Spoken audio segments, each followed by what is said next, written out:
जय जगन्नाथ सांग मैंने चलतु आज करवा आलू आउ चिंगुड़ी रे तरकारी। प्रथमे मो चिंगुड़ी को बागे देकी धोई देकी लुण हल्दी देकी भाजीदेली। भाजिला भितर ये मु मसला को रेडी करदेली। मसला दे देली अदा रसुण पियाज लंका जीरा टमाटो ग्राइंडिंग करके रखीदेली। कड़े तेल दे देकी चीनी देदेली। चीनी लाल हो गला पियाज पकईदेली आउ तेजपत्र पकईदेली। ताकू पकई देकी भाजी सारा पर काश्मीरी लंका गुंड पकईदेली तरकारी कलर हाँपाई। तापर जो मसला बाटिकी रखी ताकू भी देदेली। से ताकू कषी सारा पर धनिया गुंड फिश मसला हलदी पकईदे ताकू कषीदेली। कषा रेडी हो सारा पर पानी दे देकी कषीदेली।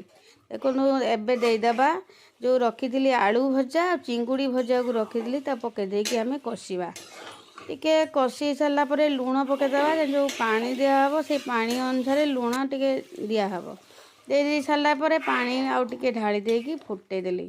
फुटीगला धनिया पत्र पकईदेली। धनिया पत्र फुटला पकईदेली गरम मसला। देखंतु आमर चिंगुड़ी तरकारी एबे रेडी हो गला। चिंगुड़ी आलूर मु देखंतु एबे बाड़ी देई देखंतु केते सुंदर देखाउनी।